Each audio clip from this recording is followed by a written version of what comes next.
Hey there! My name is Will Harris, and today I'm going to be teaching you about impromptu. I'm going to be going over the 5 steps of how to have a successful impromptu round, but first, allow me to answer the question, why do impromptu? Well, to me, there are 3 important reasons to do this event. Reason number 1, minimal prep.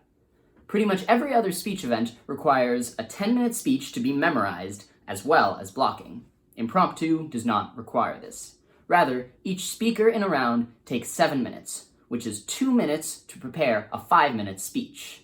Now, this 5-minute speech is to be performed, as the event specifies, impromptu, which means off the cuff, or to be performed without memorized preparation. This means that the only actual preparation the event requires is that which is put in your impromptu journal before a round, which I'll get to later. It also means that because each speaker only requires 7 minutes instead of 10, rounds get out a lot faster than others, meaning you'll have a lot more free time at tournaments, which to some is a downside, but to some is an upside. Reason number 2, content of the event. Now, because you joined speech and debate, that probably means you want to speak about things that you're passionate about. Now, you can do this in other events, but not to the same extent as impromptu. For example, in OO or OA, you can talk about something you're passionate about, but then you sort of have to stick to that topic the whole year and continue to do that same speech over and over again. Impromptu isn't like that. Because you get a different topic every round, that means you continue to speak on a variety of things and can link those to things you're really passionate about, which I think is really fun. This also makes it really challenging, which is fun in its own way, because if I can speak on one thing I know really well, that's awesome. But if you can hand me a topic and I can speak on it no matter what, I think that's even more impressive. So, it is a challenging way to build your skills and speak on a number of different topics. Speaking of building my skills, that gets me to the next point. Reason number 3, how impromptu can help you. Now, this one is going to be more about personal experience than a rule of impromptu, but from my personal experience, impromptu has helped me so much in stuff like timed writings, where I only have a limited amount of time to prepare something that I'm going to have to be writing a lot of it improv, whether I don't have time to research everything. So, an impromptu speech and a timed writing are really similar in these aspects, and getting to practice impromptu all the time really helps with timed writings. As well as, it just keeps you sharp in terms of building an argument in general. What impromptu is all about is building an argument within 2 minutes that you end up supporting with a 5-minute speech. And when you're just arguing or talking with someone in real life, that's exactly what you're doing. So impromptu can help you, one, in school, but also just conversationally, or when you're debating with friends. Now that I've certainly convinced you all into doing impromptu, let's go over the 5 steps to having a successful impromptu round. Step 1, pre-round prep. Now, because impromptu doesn't require any memorized prep, the preparation it does require is a way to organize thoughts, that being your impromptu journal. Now, the impromptu journal can be a physical journal, a computer, even just a note-taking app, anything where you can put your thoughts down. And the way I like to do it is organize it in terms of politics, books I've read, lessons I've learned in class. Basically, the purpose of the journal is to get all the thoughts together, everything you learn on the day-to-day basis together in one place, so that you have an easier time calling back those ideas in round when you want to talk about something. Now, aside from filling out an impromptu journal with all your thoughts and ideas and things you learn, you're also going to need a few things when you actually go into round. Now, lots of people keep an impromptu notebook with them, where they draft their thesis and draft their speech in that 2 minutes, but usually what I've just done in the past is bring in a sheet of paper. It's really anything you can physically write on, it just can't be something electronic, which of course means you also need a pencil or pen. Step 2, receiving your topics. Now, in order to cover the idea of receiving topics, first I need to go over the concept of topic areas. Now, what a topic area is basically a certain genre of what the topics of a round might be. Every round has one specific topic area, basically. For example, a topic area might be sports stars, it might be Broadway actors, it might be Oscar actors, it might be quotes, it might be abstract nouns, it might be holidays.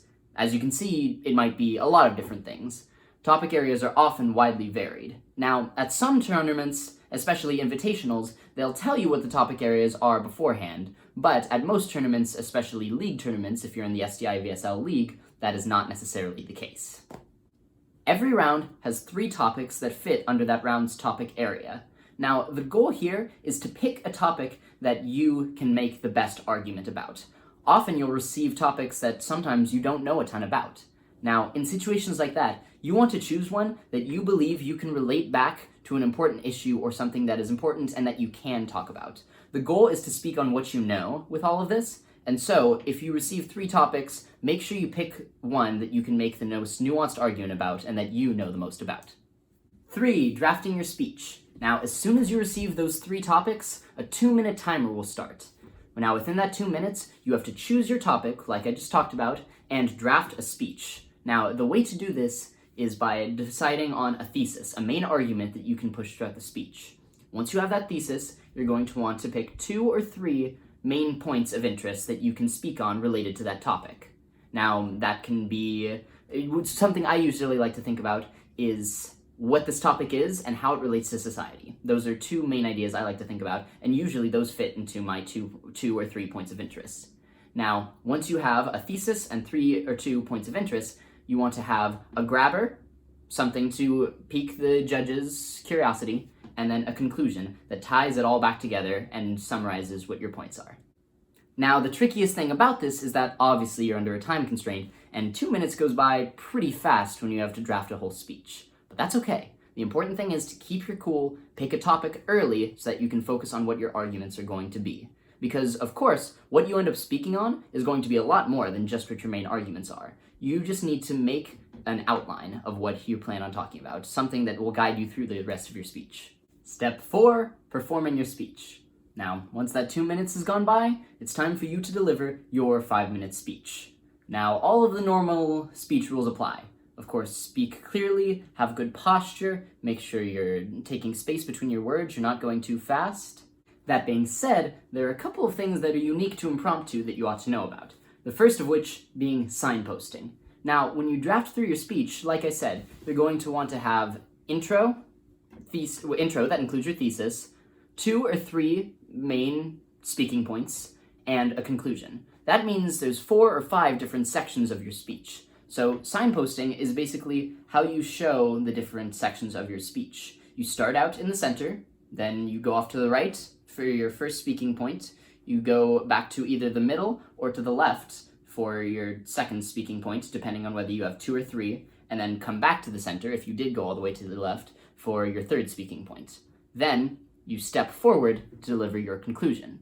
Now, what about the actual content in your delivery? Well, like I said, Impromptu is an improvised speech, entirely off the cuff. So what you're going to want to do is follow the blueprints that you laid out in your thesis.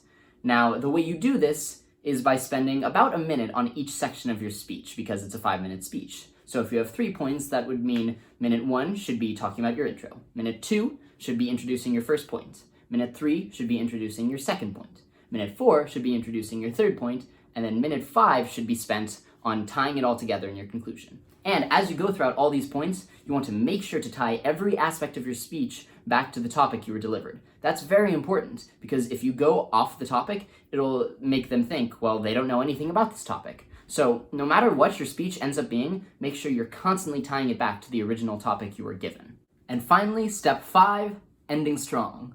One of my old English teachers used to say that if the conclusion of your essay doesn't feel like a mic drop moment, then you need to rewrite the conclusion.